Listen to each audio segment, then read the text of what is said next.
Hello students, so far so good, right? I want to believe you have been enjoying your virtual lessons. The topic for today is, or the subject for now is civic education, and I remain Mr. Obasi, your civic teacher. Last time we treated values, and we were able to define values and give examples of values. Before we proceed, I will want somebody to define values for us. Who will do that? You, Chima. Define values, like we said last time. Okay? Right. That is good. Oh yeah, Nkiru, define values. Beautiful. You have all tried. Value is the belief in what is good. Value is the belief in what is good and what is bad. In other words, values provide the basis for us to assess an individual, to assess a country, to assess a family. Simply put, that is what value means. So for today's class, we have two objectives. First, or number one objective, by the end of this lesson, you as the students should be able to identify and explain factors that promote good value. Identify factors that promote value. Number two, you should be able to identify the importance of values in the society. Those are the two objectives we will aim at achieving today. So let us proceed. Factors that promote value. Number one, we have consistency. You cannot have a good society with an established value if there is no consistency. If you make a law today and discard it tomorrow, we cannot have a value tradition. Let me give you a good example. If in the family, which is the smallest unit of the society, if there is a standing value, if there is a standing order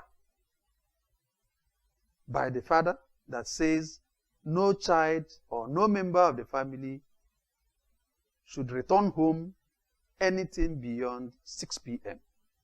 And then that order is observed the first day, the second day, the third day, and then the fourth day, it is thrown to the dustbin. Nobody adheres to that rule.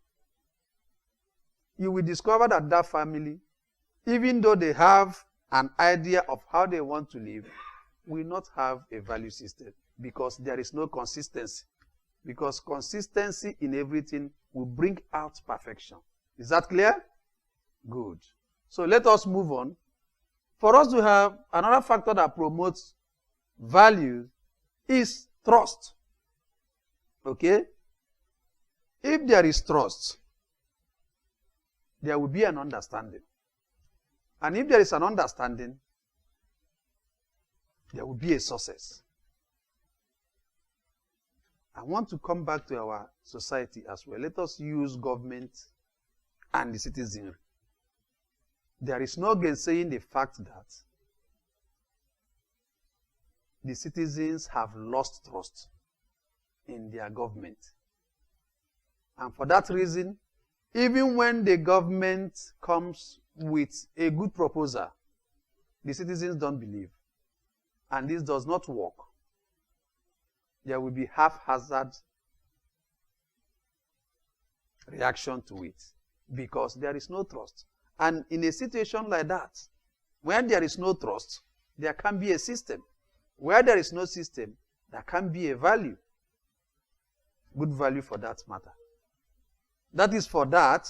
Another one is tolerance. For a multi-ethnic society like Nigeria, there is great need for tolerance. And this is also a problem to Nigeria. There is no tolerance.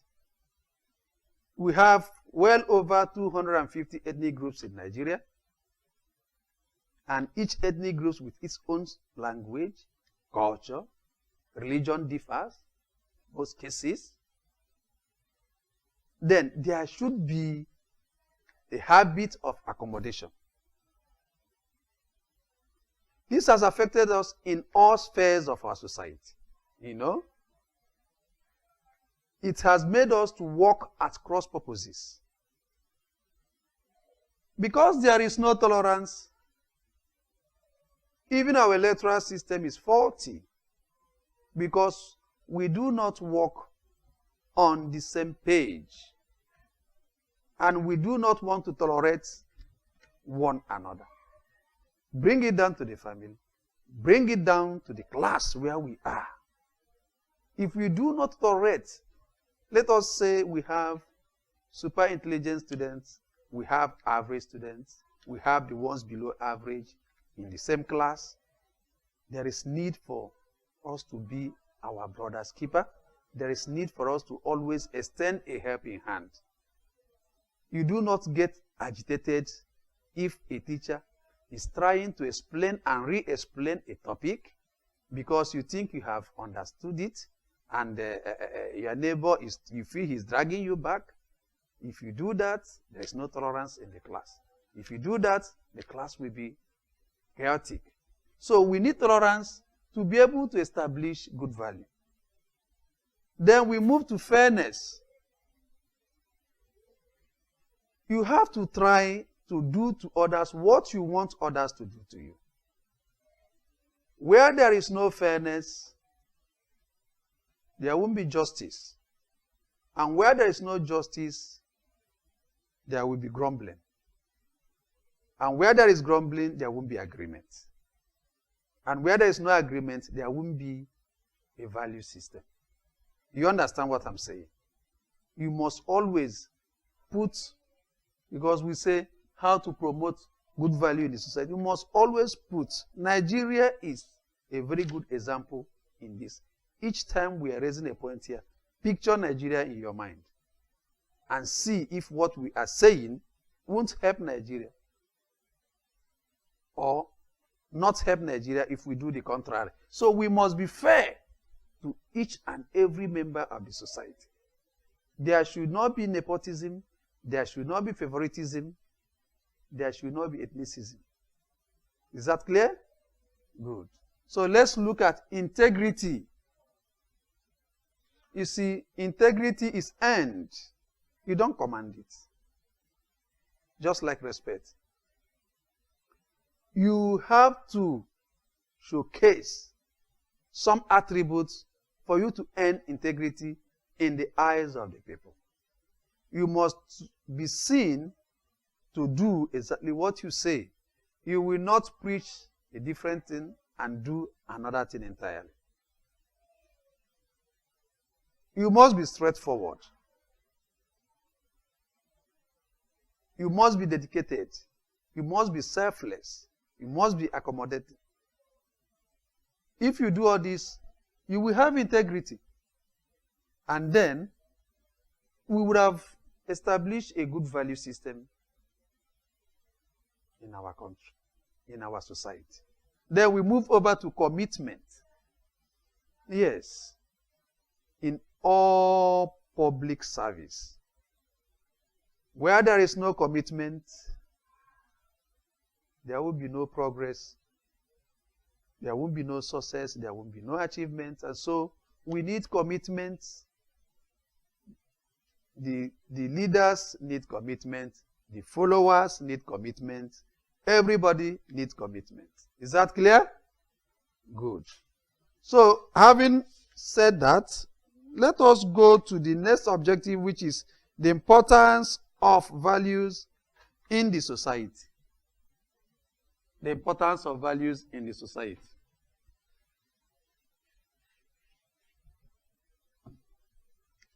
Importance of values in the society.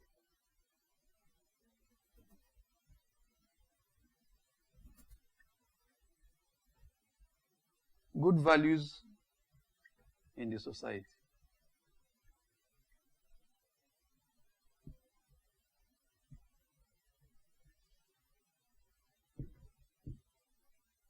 Okay.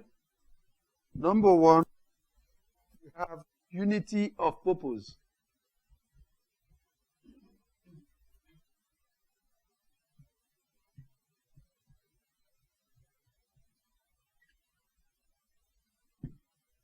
That is number one importance of good values in the society. Let me come down home now. Let me come to what is happening today. Right now, there is the issue of COVID-19 ravaging the whole world. And there are a lot of protocols to help mankind come out of this plague. We have one known as the lockdown. We have interstate lockdown, boundary lockdown. We have international boundaries closed. Good. Now, if there is no unity of purpose, for example, if two neighboring states, let's say Ebonyi and Abia State, can't work together, if they don't have unity of purpose, if Abia closes her boundary and Ebonyi opens her boundary, the aim of the whole thing will be defeated. Is that clear? So if we must fight this scourge, the whole world must work with unity. So in everything we do, there is need to work with unity. There is need to work as one family. Okay? Even in the class here, there is need for us to have a focal point. There's need for us to be united, for us to be able to achieve our set objectives. Okay. Number two is reduction in social vices.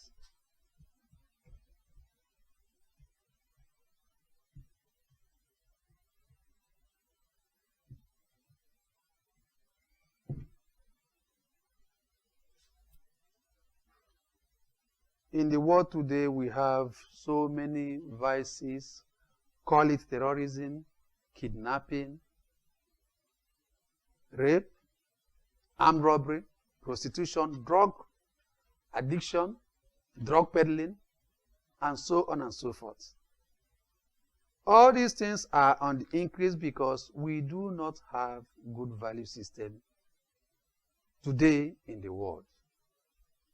Today in the society. The value system is zero. And so these vices are on the increase. So, but if we can revive our value system, if we can go back to what good value system used to be, we'll discover that this earth will be heaven on earth. This place will be heaven on earth because you will no longer hear of such vices as kidnapping, prostitution. People do these things because they have lost the track. Is that clear? Yes, right from the families. A little child is growing up and sees the mother or the father engage in extramarital affairs. The father is a drunk. The mother is a night crawler. What do you expect that child to be in future? Is it not expected that that child will toe the line of social vices? Is that clear? So we must have to revive our social value system to enable us have a total reduction in social vices. Is that clear? Good, let us move. Then another one is obedience to law.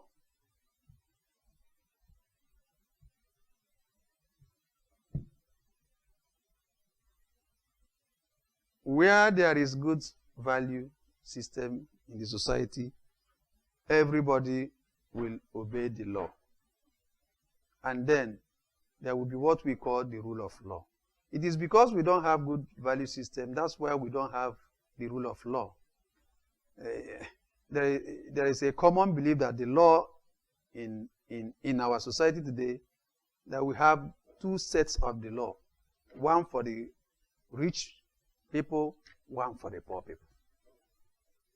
But that's not supposed to be so. So some people flagrantly disobey the law, while some people are forced to obey the law. But had it been we have a value system that is good, nobody will force anybody to obey the law. Let me give you a good example with COVID-19. I was interacting with somebody abroad, and he told me that this idea of Nigerian government running after the citizens, setting up task force on the road to force people to take precaution, that is because we don't have a value system. That there in abroad, nobody forces you. You okay? Every citizen knows that he needs to protect himself. They have a system. They have a value system. You see what we're talking about? But here, we are forced to obey the law, even when it is to our own benefit, because there is no value system. And that is very bad. And then we move, for time's sake, move to good governance.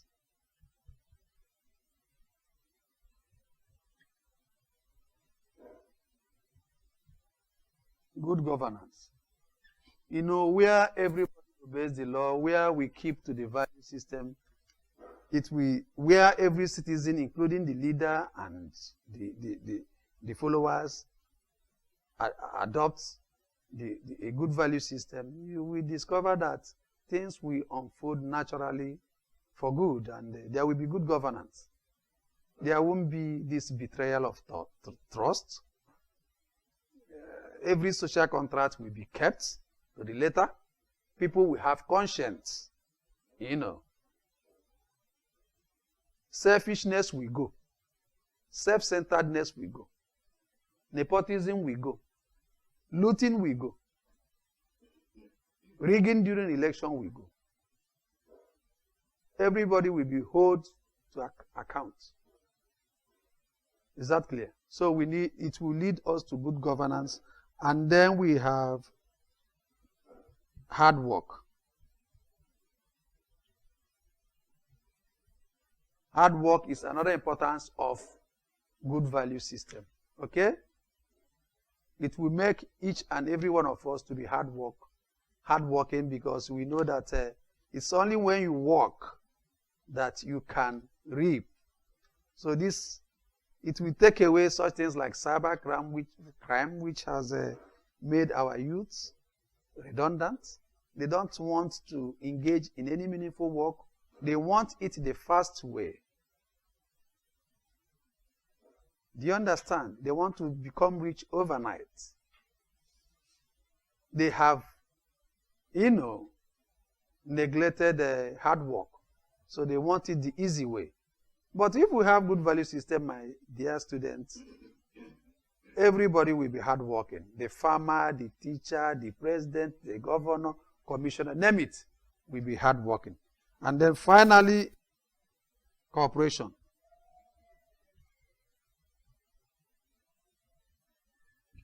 So when all these things are in place, my dear, there will be cooperation in the society.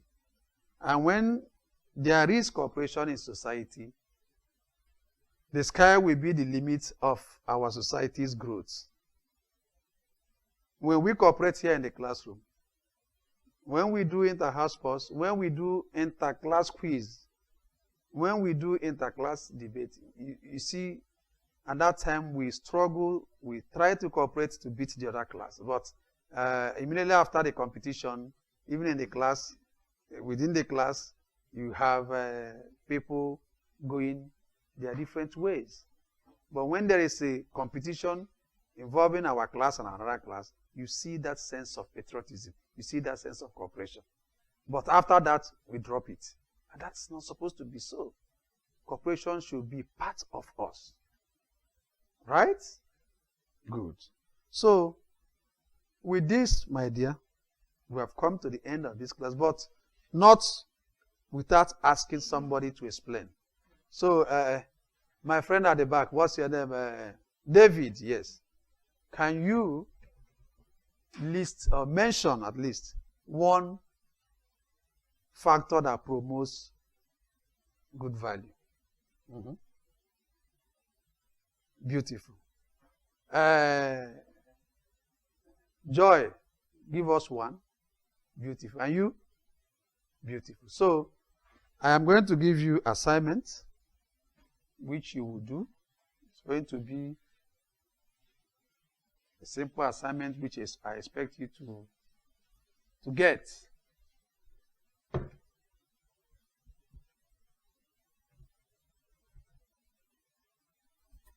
Assignment. Number 1. Using your family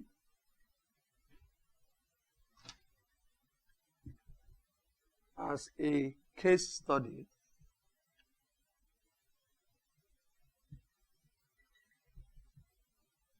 explain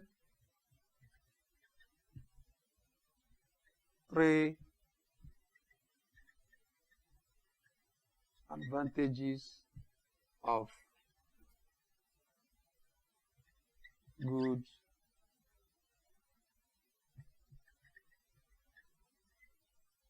values.